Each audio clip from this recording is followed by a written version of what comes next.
This is North Pod, a North Melbourne fan podcast, hosted by Jason Hunt.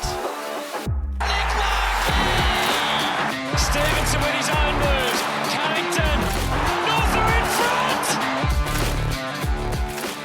Hello, and welcome back once again to North Pod. It's been a quiet week, actually. We've had the week off for the AFLW, for the North Melbourne side at least, so not a whole lot of football to watch, but we're coming up to the draft, so going to be a pretty busy episode, actually. We're going to talk about the fixture release for the men's competition for next season. Going to do a bit of a brief list overview that sort of leads into the draft analysis for the men's side. The younger players are back at training, so I'll have a quick chat about that, and then we'll have a look at the AFLW Preliminary final as well, which is coming up next weekend. So, hard to say how long this episode is going to be, but I'll try and keep it nice and efficient as possible. We'll start where I started, which was the 2025 fixture was released. It's always a funny one because there's plenty of chatter around it, and then, it sort of is irrelevant for the best part of 4 or 5 months because the season's still such a long time away. But we'll talk through, I guess, some of the main talking points. It has certainly clarified some of our questions around Tassie and those sorts of things. So, I guess thing number one, our round one game, Saturday, 15th of March, 7:30 game against the Dogs at Marvel. It's an away game, so that's where our season will start. Tough first matchup. The Dogs historically, or the last couple of years, have been very strong against us, and they are a strong side. They were one of the form sides of the competition late in the season last year. Met another red-hot side in the Hawks in finals and went out. But, that's definitely going to be a tough matchup, no matter what happens between now and round one, you would think. But nice to be playing in Melbourne at Marvel Stadium for round one. So that's where the season starts, March 15 for us. There is, of course, an opening round again that we're not involved in the week before that. So I guess, technically we're in the second round or the second round of matches. But round one for us, Saturday the 15th of March against the Dogs. In terms of just generally looking at our fixture, we've got 7 home games at Marvel. So same as we had this year. 3 away games at Marvel, and also 3 away games at the G. So we actually have 13 games in Melbourne this year, which I think is a fantastic result given we are selling 4 of our home games to other spots. To still have 13 games in Melbourne's a massive win. And 3 games at the G is very unusual for us. We've typically only had 1 or 2 at the MCG in the home and away season. Gosh, over the last several periods, I would say, several years. So to have 3 away games at the G is quite massive. It certainly helps us get, another couple of games in Melbourne. But I'd say most importantly, it helps some of our young players who haven't played very much football on the MCG at all. Helps give them a chance to understand the ground, because ultimately we know if we want to be having some success down the track, that's going to happen at the MCG. So you want to get a sense for what that ground is, and so 3 away games at G, 3 away games at Marvel, and 7 home games at Marvel for 13 games in Melbourne across the what is now 24 rounds essentially. The talk was that we were selling those home games to Perth, and that has happened. So it is a double header or a back-to-back round, and it comes straight after our bye. So we've got a little rest into a little trip for a week-long stay in Perth. We play the Eagles in Bunbury on a Sunday, and then we play Freo at Optus Stadium the next Saturday. So essentially we'll be there for maybe 8 days or so in Perth at a minimum, you would think. The fact that it's Sunday into Saturday probably means that we can cut that short by a day, which is nice. And the fact, again, that's coming after the bye, I think is, it's almost perfect timing for us. And the other thing to take into account here is we don't play any away games in Perth next year. So sure, we are playing both Freo and West Coast in Perth, but it's one trip. We don't have to go back there, and it comes after the bye. I think I think it's perfect for us. That game at Optus Stadium in terms of the gate is going to be massive for us. And then playing in Bunbury, the Western Australian government's chipping in, and all the talk is that this is worth more than our 4 games that we would have been having in Hobart. So, yeah, a big win.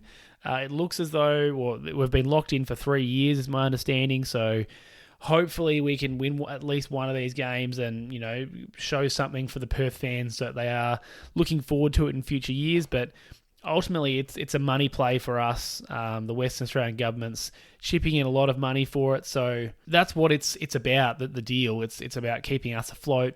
It transitions us away from Hobart, where we know that the Tasmanian side is going to be coming in there.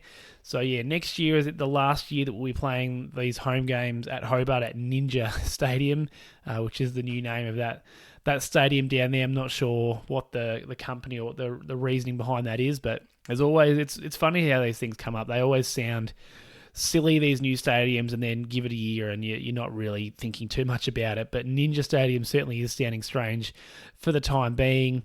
Like I said, because we're not playing Freo or West Coast twice, we actually don't have to go back to Perth despite this being home games for us. So a massive win there. Our gather round game, thank goodness, is not against Brisbane. That has not been a happy hunting ground for us the last couple of years. So our gather round game is against the Suns in Barossa, in the Barossa Valley. So first AFL game in that venue in that region, which is exciting. And I'm just excited that we're not playing the Lions, because they have belted us the last couple of years in gather round and not made for a very fun experience. In terms of the sides that we do double up against, we've got 2 games against the Dogs, the D's, the Crows, the Swans, Carlton and Richmond. So an interesting lot there. Obviously, in terms of, fixture balancing, the Crows and the Tigers, those 2 fellow bottom 6 sides that we are matching up against twice. The Swans made the grand final, so we know they're a good side. They're a tough side to come up against twice. The Dogs, similarly, a tough side to come up against twice, and Carlton the same. So those 3, are tougher fixtures. We're very frequently playing Carlton twice, with the Good Friday clash being a lock, which is the case again. And then, the D's, I guess, sit somewhere in the middle. It's hard to know how they're going to be or how good they're going to be next year, given it's been a bit of a tumultuous time for them. So, look, I don't think you look at that and lick your lips, but I also don't think you look at that and go, oh, like we've been done dirty by the fixture. And I also think it's pretty tough at this time of year to be reading too much into who you're playing twice, because, by July next year, it could be a very different story in terms of who are those sides that you don't want to be playing twice. So, I think, nothing much to complain about there. We've got Richmond, who you hope you could beat twice, you would hope. The Crows, again, hard to see or hard to know how dramatically they might improve, but they're a side that you'd, in theory, back yourself against. So, I think a relatively standard fixture for a side that finished second bottom. In terms of the early fixture, it's important to try and get a win on the board early. We know that it can be a bit tough if you're looking winless midway through the season. Not speaking from recent experience at all. So the early fixture, like I said, we've got the Dogs in that first round. Then we've got the D's, the Crows, the Swans, and the Suns. So, if you're thinking about the Dogs and the Swans, you'd think it'd be pretty tough. And the D's, generally, you would think are going to be a better side than us. But both the Crows and the Suns, you'd think that they're games that you'd circle and say we're a realistic chance of winning those games. Again, not a guarantee, so there's every chance that we're 0-5. I certainly hope we're not, but gee, it'd be good if we were 2-3 coming out of that first month or so of football. So, that's what the early fixture is like. I think it's important to get a win on the board early with a young side. We've seen how tough it makes the season if you're not able to get a win on the board, particularly, as we know, pre-season is such a place of dreams. It's a place of hope. Particularly last year, we were coming out of beating Collingwood in the pre-season and being competitive in our other pre-season matchups. And then, to essentially go winless for 3 months after that was pretty tough. So hopefully we're able to get a win nice and early. It'd be great if you could. It'd be great if you could beat the Dogs round 1, but realistically, it'd be good to beat the Crows in round 3 or the Suns in round 5, and just get something away, because I think realistically we're not expecting to make finals next year. Let's be real, but we are looking to see some improvement. I think we should have bottomed out now. We really should have. If we haven't yet, it's a big concern. I think we need to see some small improvements. I don't need to see us, like I said, making the 8, but I'm going to need to see some win-loss improvements, and even if that means we're still finishing towards the bottom 2 or 3, hopefully the win count is higher. That's something that's within your control. You've got pretty limited control over what the other sides are doing, except for your 1 or 2 matchups with them, but we can control how many games we're winning. So hopefully we can turn 3 wins into 5, 6, 7 next year. And that may well still have us 2nd or 3rd bottom, to be honest, but the improvement needs to be there, and that starts with that first block of games. So hopefully we can get off to a pretty solid start there. In terms of other stuff in the fixture, no games in Queensland, so that's an interesting one. We didn't play there this year, and next year we won't be either. We play the Suns, like I said, in Gather Round, so that's in Adelaide, and we play Brisbane down in Hobart. So just a bit of an interesting intricacy that we haven't been playing up in Queensland the last couple of years. And I guess part of that's because we've been playing Brisbane in Gather Round as well. So again, we're playing a Queensland side in Gather Round, and therefore we're not playing a game in Queensland. We do go to Canberra to play the Giants, up to Sydney to play Sydney, and then we also have our Launceston away game where we play the Hawks down in Tassie. So, and obviously our trips to Perth, and we've got some games in Adelaide. So we're going most places, but we are not going to Queensland. And then in terms of that, they've only fixtured or time slotted in the first 15 rounds worth of games. We've got a Friday night, that Good Friday clash against Carlton. We've got a Thursday night game against Essendon, which I think is a nice little blockbuster, and playing against one of our arch rivals, even if maybe they try and play that down, which, power to them. They certainly are a bigger club than us, and therefore have some other rivalries. But for us, a Thursday night game against Essendon's a big one, and then I guess, we can wait and see if there's anything in that back third of the season where we get another prime time clash. I'm not too worried. It's hard to see us getting too much more in terms of marquee fixturing until we make our way up the ladder. It's just how it works. I think the fact that we've got ourselves that Good Friday clash is a win, because you can, we've been turning that into something special, which is fantastic. But outside of that, until we're pushing for that top 8, we're just, we're going to find ourselves playing lots of Saturday twilight, some Sunday afternoon games. That's just what it's going to be. So, and that's the first half of the year, or the first 2/3 of the year is sort of what it looks like. Yeah, I guess, I think in terms of the fixture, I don't get too tied up in what it means at this time of the year.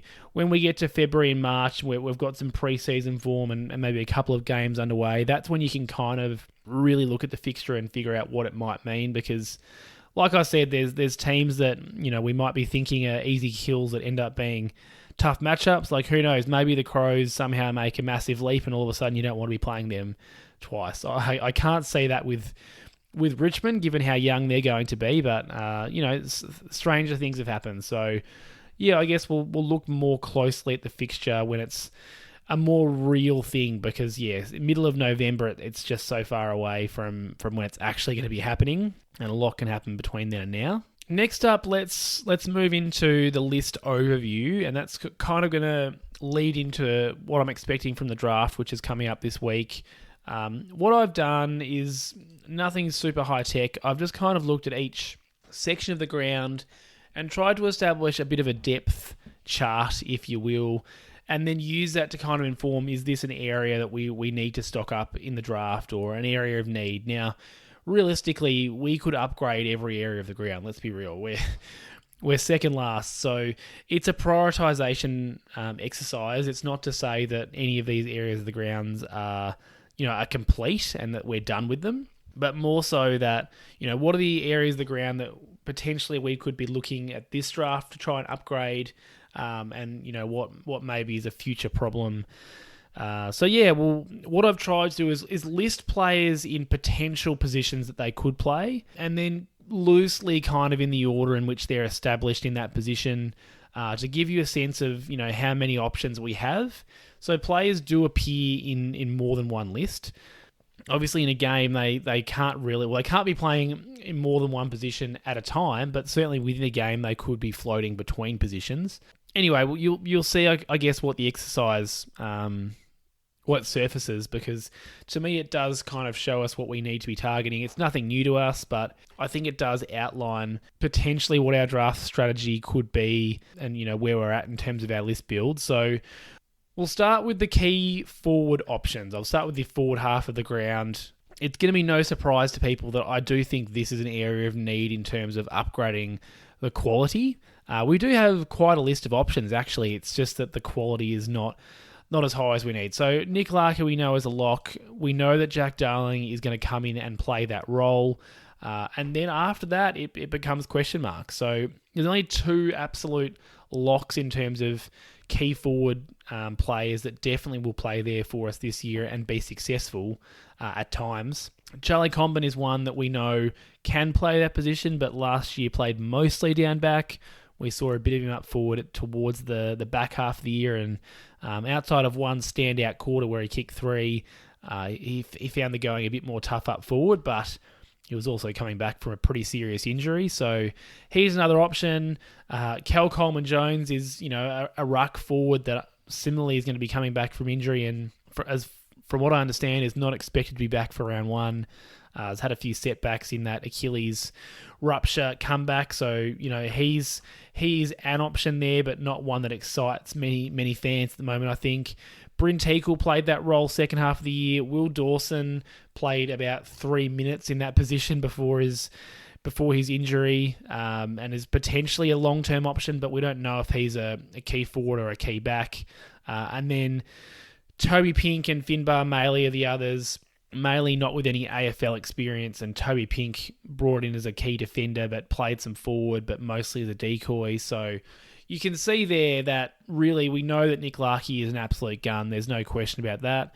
Darling's been brought in as a stopgap, and then underneath that are some possibilities, some maybes, some depth.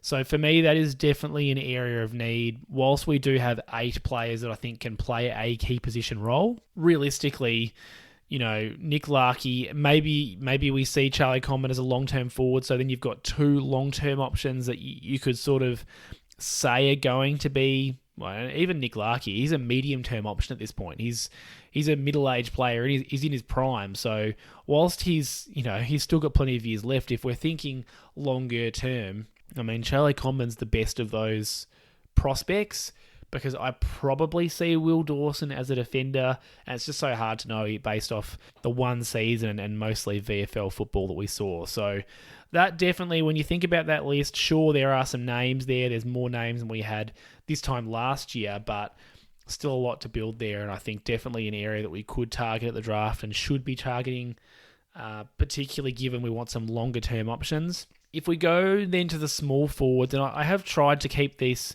as players that play, or at least in part play, a crumbing role. So Paul Curtis I've put in there. He absolutely could go in the next section, which is the misc forward. But I think, to be fair, I do think that, we want him to be playing a small forward role, even though he is a great marking player. So I've said Paul Curtis, and then it does drop off Robert Hansen Jr., Zach Fisher, Geordie Payne, and Jacob Constanti. So based on that list, we saw Robert Hansen Jr. do it towards the end of the year with some success. He wasn't lighting the world on fire, but he did earn himself a contract. Zach Fisher is not someone, or he hasn't played that role for North Melbourne, but it's been a role that he's played at Carlton before, so it's an option. Geordie Payne, potentially a mid, potentially a small forward, mid-season recruit, so not exactly someone that's coming in with high expectations. And similarly, Jacob Constanti, whilst that's the role he plays, he's a precious small forward. He hasn't been able to play a game for Sydney, so comes across as part of the Luke Parker deal. This again it's still an area of need for us, because essentially, whilst we do have some options, you could also put Cooper Harvey maybe in this category, but I do see him as more of a marking medium-sized player, this is an area of need for us, because really Paul Curtis is a stretch, and then it drops off. Maybe we move Zach Fisher there as a bit of a stopgap, but it's interesting. I guess based on what we've heard in terms of our draft talk, I haven't heard any small forwards linked to us. Potentially we use that later pick to select someone, but I mean, last year it was a need for us and we didn't select someone. We ended up getting Geordie Payne in the mid-season draft and Jacob Santi this draft period, or this trade period rather. Potentially it's just an area that we see as something that we could pick up in the future, or we can, turn one of our players into a small forward. I don't know, but as a list profile, that is an area that we definitely need. And then the final forward section, the miscellaneous forwards, Cam Zurhaar, Zane Dersma, Harry Sheasel, Jais Simpkin, Eddie Ford, Luke Parker, Cooper Harvey, Braden George, and even Tommy Powell is someone that plays through that area of the ground sometimes. Totally understand some of these are not full-time forwards or established players anyway in the forward line, but I think it's fair to say Cam Zurhaar is a forward, Zane Dersma is going to play forward for us, Eddie Ford plays forward for us. Beyond that, it gets a little bit messy. Harry Sheasel can play forward, but is that where he's going to play his football? Probably not yet. Potentially, maybe if we're a better side, he could potentially move forward. Jai Simpkin played some of the first half of the year, but then went back to playing a predominantly midfield role later in the year. I think we're fine for miscellaneous forwards. We've got enough of those. Sure, there's some hanger-oners there. Like, I don't know if Cooper Harvey's going to make it. Braden George is one that, we haven't seen him at AFL level at all, unfortunately, due to injury. And then there's, some players like Tommy Powell and even Luke Parker, who are going to be part-timers in that forward line, you would think. Potentially Luke Parker does spend a fair bit of time forward, but I think there's going to be plenty of midfield time for him to strap in for. So to me, that's not an area of the ground that I'm concerned with in terms of our depth. Like I said off the top, we could upgrade every area, to be fair, but that list, given how many of those you need, doesn't dramatically concern me. If you're playing 2 or 3 key forwards, we know that Paul Curtis is going to play, and then you look at Zurhaar, Dersma, some Sheasel, some Simpkin, maybe Eddie Ford plays. We've got plenty of coverage there. So that, to me, is not an area of the ground that is of major concern. If we go up the other end and we start looking at the tall defensive stocks, again, it's not pretty reading. There's some crossover because, like I said, some of these players can play either end. Griffin Logue will be back from injury and hopefully can hold down a taller defensive position. Aiden Core did that all year and, I think holistically was fantastic. And then some options. So Charlie Coleman, we saw do it most of last year. Callan Dawson, Toby Pink, Will Dawson. This is another area, I think, in terms of long-term, it is a need. Will Dawson maybe is a long-term option as one. And Griffin Logue and Aiden Core both have a couple of years left. Logue more so than Core. Logue's hopefully got, some more time. He's still in his mid-20s. Callan Dawson, we're not sure about. He probably is a depth player. Who knows? Maybe he makes a big leap, but he's probably a depth player. And I just think that based on our profile, Charlie Coleman has to end up forward. So Will Dawson is our one young player in this area that I think definitely could have a future, but he's just, he's a draft speculative pick, or that's probably unfair on him, but he's a draft pick from last year that we've seen very little of and will need some time to develop because he's a taller player. He's a big boy, Will Dawson, 200 plus. So yeah, that is an area that I think we could continue to invest in, the taller defensive type player. They're not all the same type of player. Like Callan Dawson and Toby Pink are pretty undersized to be playing, at the number one. Same with Aiden Core, to be honest. They're all very undersized to be playing the number one key defensive post. I think Will Dawson is best positioned to do that as time goes on. And really, Charlie Coleman played his best football as a floating sort of third tall that was intercepting.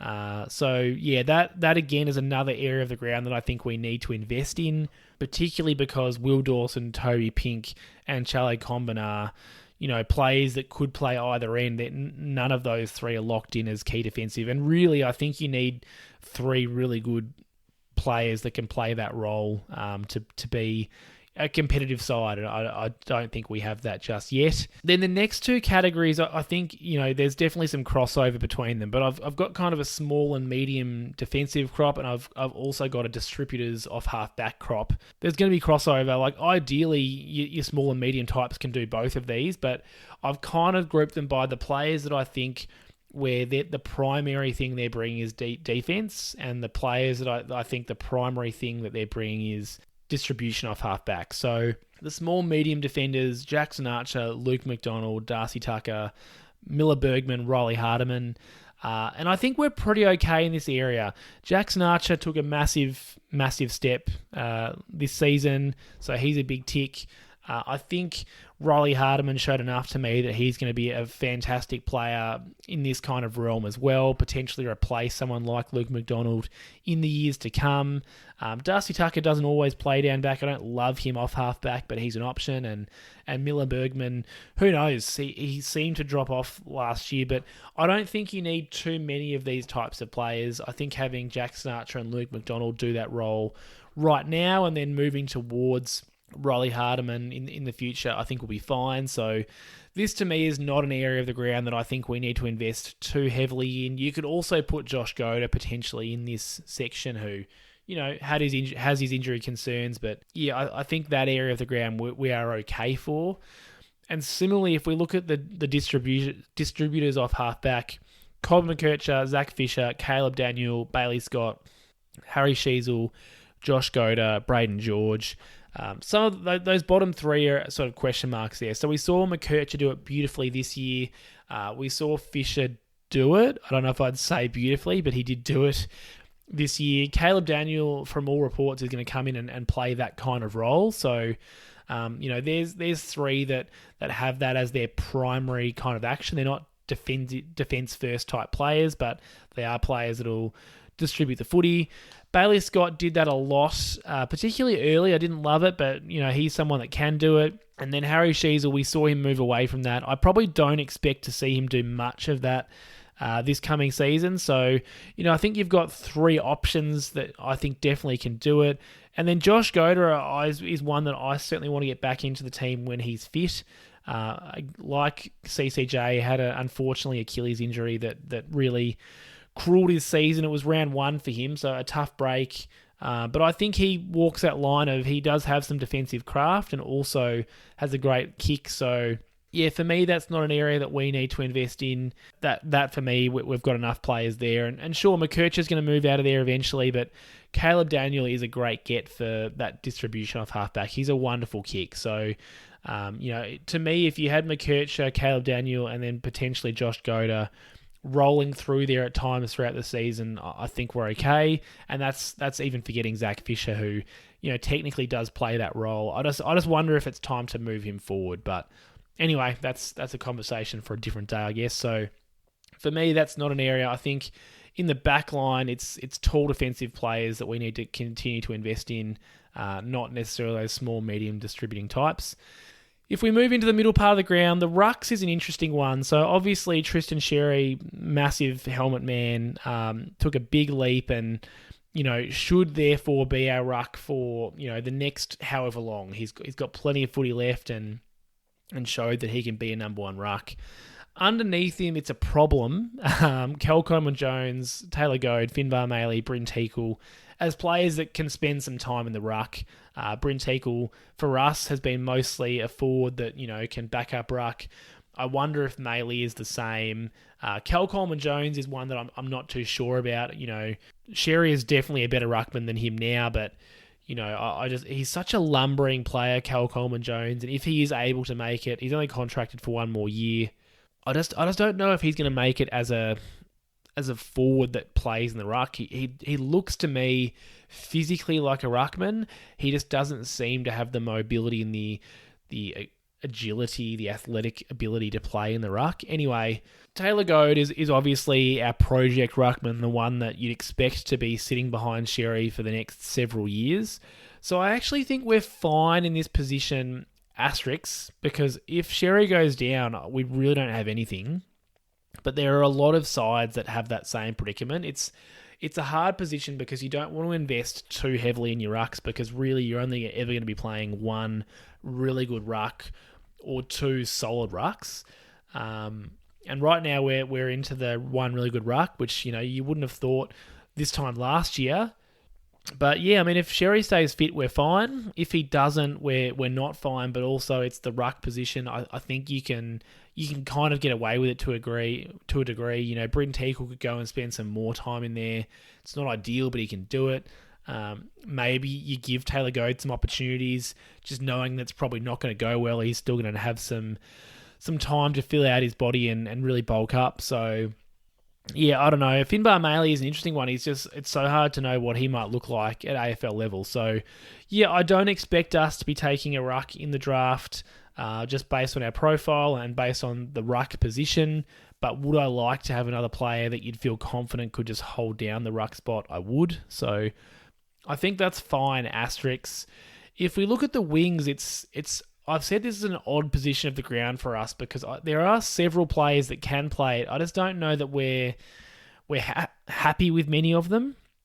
Bailey Scott, we know, can play some fantastic footy off the wing. Didn't have his best season last season, but I would back him in to be a solid wingman for us for next year. And then it's a question mark beyond that. So Colby McKercher, I think, could be moved up to a wing, but I would also like to see him spend plenty of time off half-back. Eddie Ford did spend some time up on the wing and is a really high half-forward player, so he's almost a pseudo-wing at times, but there'd be question marks on his fitness to go the distance. And then there's players like Darcy Tucker and Dylan Stevens who I'm not sure that I believe in on the wing. Darcy Tucker probably I believe in more than Dylan Stevens based on last year. Josh Goder, if he's fit, can push up to a wing. We saw him do that a little bit in pre-season. Unfortunately was injured. Caleb Daniels similarly can push up onto a wing. And then I think Jai Simpkins' spot honestly could be on the wing. He's a super fit player. He's a great runner. We've struggled to find a defined role for him over the last couple of years. So that's not a role that we've seen him play at AFL level really, but I think he absolutely could be a wing person. So it's an odd spot because you only need really 2 or 3 in your side that can do it. And a lot of those players that I was listing there have played in the wing and do play on the side, but beyond Bailey Scott, I don't think anyone is a lock for our wings. So yeah, I don't necessarily think we need to invest in that position. I just think we could maybe be a little bit more creative with the players that we have on our list, because we've certainly got plenty of options for a position where there's only 2 on the field at once, really. So yeah, not a spot that I'd be investing in, but I do acknowledge we could definitely be upgrading that position. And then the final area of the ground, just mids. Obviously, there are different types of midfielders, inside and outside, and it's not as simple as midfielders. But for the sake of the exercise, I've just grouped them in as mids. So we've got the players that we know are mids for us: LDU, Wardlaw, Tommy Powell, Harry Sheasel. And then the players where it's a question mark on talent or a question mark on how long they're spending in the midfield. So Jai Simpkin, Will Phillips, Luke Parker, Colby McKercher, they're players that certainly will or might play, to give you some different scenarios, might play midfield time. I'd expect to see a fair bit of Luke Parker in the middle next year, to be honest. And I think, Will Phil is that one where is he going to make it? Is there going to be enough opportunities for him? I think he's going to need some injuries to break into the side to see if he is able to stamp himself in the game. We just haven't seen him dominate at VFL level. He's not like Charlie Lazaro, for example, who would rack up possessions at VFL level and then, come into the AFL side and not quite be able to do it. He plods away at VFL level and then comes to the AFL and has that same level of output, I guess. So, yeah, look, he's a question mark. McKercher, we really haven't seen very much through the midfield, but I think, long term, that's probably where he ends up. And then there's players like, Paul Curtis, we've seen at a couple of centre bounces. He's not a full-time mid, but sometimes he rolls through there. Geordie Payne is someone who potentially could do that. Zane Dersma, long term, I mean, at under 18s level, he was playing some midfield minutes.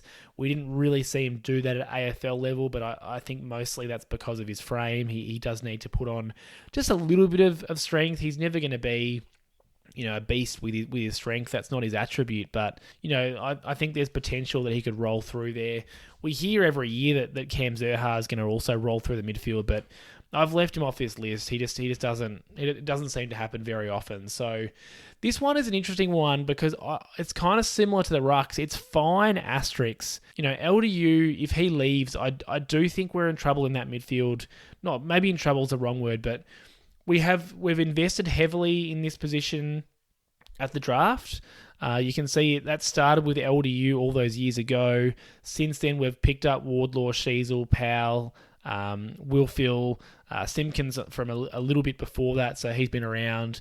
Colby McKercher is in that zone as well, and Zane Dersma potentially. So there's a heavy investment in this position at the draft, and I think that's why there is a sentiment among some North Melbourne fans that they don't want to see a midfielder picked, which I get, but I do think if LDU was to leave, which, he's not signed beyond the end of next year at this stage, I think we're a midfielder short if he leaves. So to me, that says that we absolutely could, when we're at the top end of the draft like we are again, select a midfielder because you want to have those options. And maybe that just means that midfielder replaces Wilfill in the short term and Luke Parker in the couple of years after that. Like, I don't see that as such a bad thing. So, yeah, it's an interesting one because if we weren't so high in the draft, I think you'd be saying, no worries, we'll pick a mid if they're available. But more likely, sort of the middle part of the first round is where you tend to see those key forwards or those defenders that are maybe more what we need. But because we're at the very top end or one step down from that, by and large, they're midfielders. So, yeah, I just wouldn't be surprised if we pick another midfielder because I do think even though we have invested heavily in that area, the jury's still out on a couple of those players, Wilfill being the most prominent of those. And like I said, if LDU did decide to leave, which we certainly hope he doesn't, I do think all of a sudden we probably need another mid in that area. So, yeah, it's an interesting one because I know there will be some backlash from some fans if we do pick a mid with our high selections, but looking at the profile, it is an area that I don't think it's our strongest area of the ground in terms of depth at least. We do have some high-level talent or potential talent there, but given your midfield is a large area of the ground, it's the engine room, I think I would want a little bit more depth in that area. So I guess going back over it, we definitely do need some depth in the key position areas again with the key forward and the key backs. I definitely do think we need some investment in that small forward area. And then I think the other areas of the ground are question marks, like midfield is a question mark, ruck is a question mark. We are fine for those mid-sized forwards, mid-sized defenders. We've got distributors, and the wings, I don't know, like that's just a weird spot for me. So that's I guess where I see it at a top level, not getting too numerical or too analytical, and just looking at what our depth is in those areas of the ground. In terms of what that might look like for us heading to the draft, like I've said in a couple of episodes, we've got pick 2 and we've got a pick much later in the 50s at this stage. And so what do we do with that top pick is the question. So all the talk, I still cannot get my head around it, but the talk is that Levi Ashcroft is most likely the best player in the draft. He's tied to Brisbane as a father-son, and all the talk is that he's not going to get bid on until pick 2 or 3. We're not going to do it. Richmond's not going to do it, which just baffles me. I cannot understand why you wouldn't make Brisbane pay the ultimate price. If indeed Levi Ashcroft is as good as he seems to be, like, why would you not pick him? I can sort of see some merit if you want to take the number 1 draft pick and have him be yours, but why we wouldn't bid on him at 2, I just can't understand. So anyway, obviously, we're not going to get him one way or another. So with that pick 2, or whatever our top pick ends up being, it looks as though Fino Sullivan's likely to go to the Tigers at 2, otherwise we probably would take him. or at least that's what Kel Toomey seems to think. He's a 182 centimetre midfielder from the Oakley Chargers. Bit of an interrupted draft year.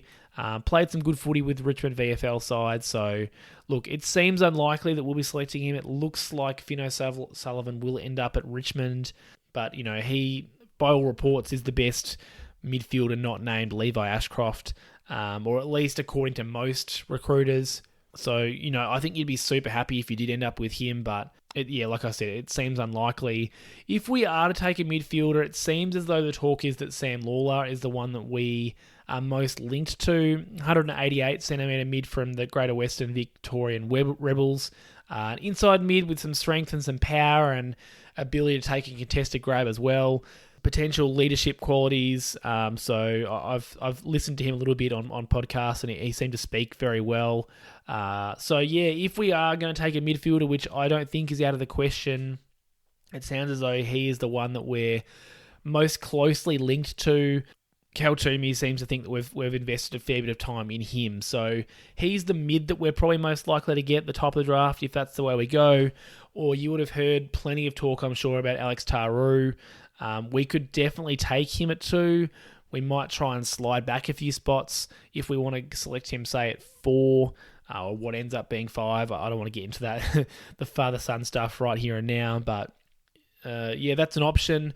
Or the alternative potentially is that we take Sam Lalor with our pick and then we try and trade back in using our future first pick to get another top 6 or 7 draft pick this year and try and take Tauru at that point. So there's a lot of options. That's the scenario in which we end up with 2 of these players. We would have to use our future first to make that happen. There's just no way we're going to be able to split pick 2 and get 2 really high draft selections in this draft. So that's a possibility. If you're not aware, Alex Tauru is a 193 centimetre defender / forward. He's played both areas of the ground, but started certainly in the defensive end. Gippsland power player, slightly speculative.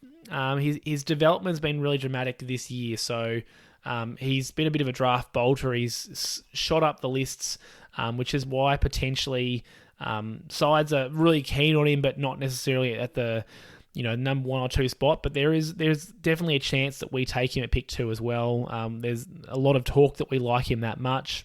A really strong mark, been nicknamed the Flying Viking by Kel Toomey in part because of his ability to take a fly and grab a mark.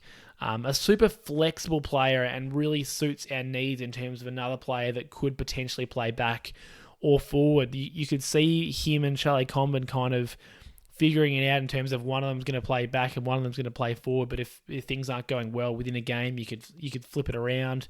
He's going to take some development, so he's not necessarily a player that's going to impact our ability to jump up the ladder next year, but he does suit our profile needs in terms of a tool that can play either end of the ground. And I guess, the challenge is how long does it take him to develop and be able to play and impact the games for us. So they're probably the 3 that I think are most likely. I'd be surprised if we don't get any of those 3, just based on what I've read and what I've heard. But you never know. Like, stranger things have happened. Draft night's a crazy thing, and it's a different year this year. I think Kel Toomey was a lot more certain around who was going to be selected where last year. Because it's such an even draft and there's been a lot of pick swapping discussions going on, I think it's a hard one to read this year. So, I think if we were able to use our future first to sort out Sam Lalor and Alex Tauru, I think that would be a win. I know that giving up our future first, does make some people feel uncomfortable because that could be a pick 2 or a pick 3 again next year. But I think now is the time to start going, investing in the want to win. And if we no longer have our pick 2, we have absolutely no incentive to lose games. So, that's, I think, where it sits. In terms of other names that maybe I wouldn't mind hearing or potentially would fit a need, I mean, Harvey Langford is a larger midfielder, so, I think we're done with the smaller types, but a larger midfield. Josh Miley is the same. His draft stocks have drifted a little bit as the year went on, but he's another bigger midfielder. Both of those two are in the 190s, which, is, I think, the sort of midfielder that we need. Harry Armstrong is the best out-and-out key forward in the crop, so if it wasn't Alex Tauru, I wonder if we'd be looking at him, but I think Tauru's flexibility is something that's probably appealing to us.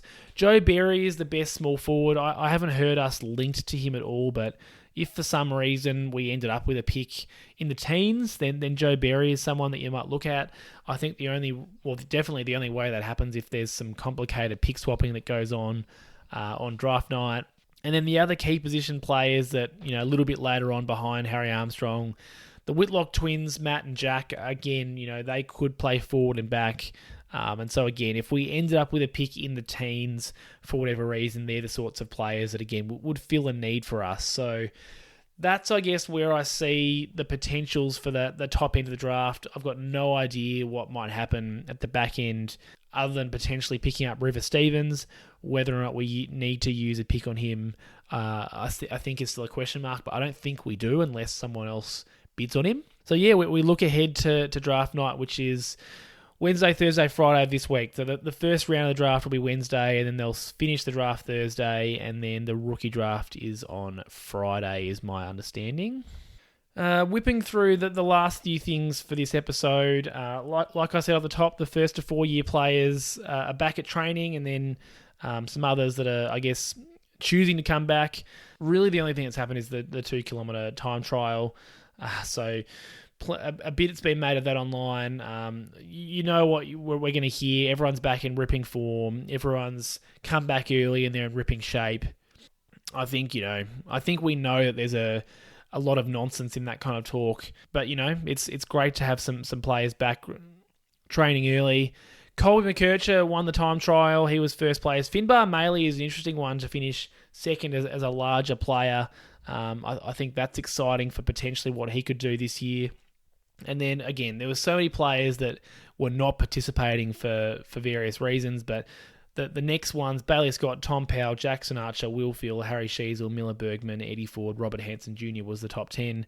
I think from what I saw, there might have been, a couple more. There weren't many more that were actually participating, just based on the fact that it's only first to 4 year players that are required to be back at the moment. So I wouldn't read too much into that if you're saying, where's Jai Simpkin, for example? Well, he didn't do it, and he's a super fit player. No doubt there will be some time trials when everyone's back, and then we'll get a sense for fitness levels and running capacity for the group as a whole. But McKercher ran a PB, which is fantastic. That bodes well. Finbar Maley's obviously got a wonderful tank, and the fact that they were both able to beat Bailey Scott, who usually is a fantastic runner, is a big win for them. But like I said, I don't pay too much attention to the early parts of preseason and the media coming out about it, because it is what it is. This time of year is the time of year where everyone's feeling optimistic, and you can be optimistic because there's no games to bring you back to reality. So yeah, that's where the men's content sits at the moment. I'll round the podcast out just talking about the AFLW Prelim, which is coming up this weekend. Our matchup's been decided. We're going to be playing Port Adelaide at Icon Park, which is a massive win for us. I did not want to be playing Hawthorn for a couple of reasons, but we've got Port Adelaide at Icon Park Saturday, 3:05 p.m. So we've got the earlier of the two prelims, and I think it's a fantastic result for us. Port came from behind against the Hawks. I actually turned it off at 3/4 time because I thought, Hawthorn's home, and then Port Adelaide just rolled the dice. Rose the occasion.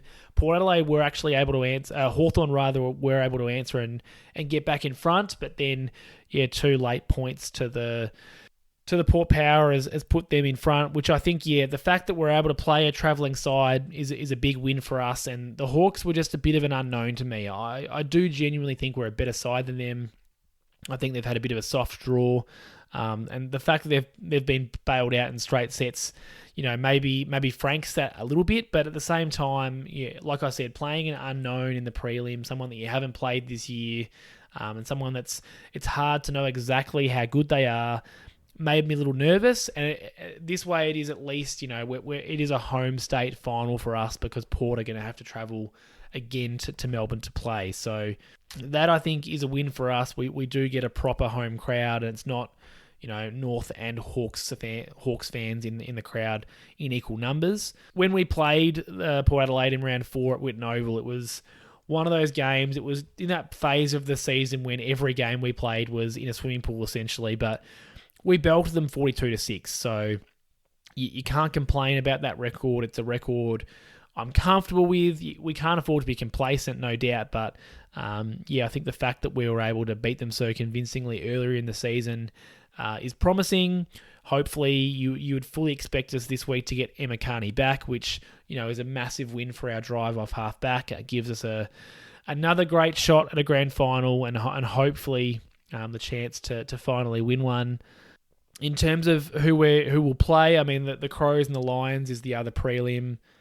Like I said last week, I do think that the Crows are the second best side in it after us. So I probably think they win, but it's a Lions home game. You never know. It could well be if we were to win a grand final rematch from last year, which that would also be appealing. I think we'll play whoever we have to play, but the fact that we're still undefeated to this point of the season, gives me, as a supporter, massive confidence, which also gives me massive anxiety because if we were to lose, it's going to be based on an upset. So anyway, that's where it sits for the AFLW Saturday, Icon Park against Port Adelaide for a chance at the grand final and to redeem ourselves from our disappointment in last year's grand final. And that's where it sits for the moment. That's going to do it.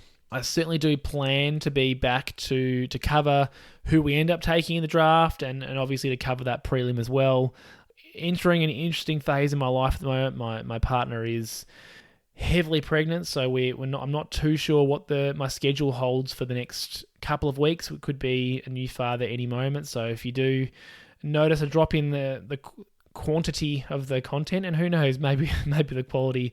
Just some life stuff to work through at the moment. So, as I said, the plan at the moment is to talk about the draft and to cover the prelim, but we'll wait and see what the future holds. And no doubt I will be back in some form, some shape, sometime.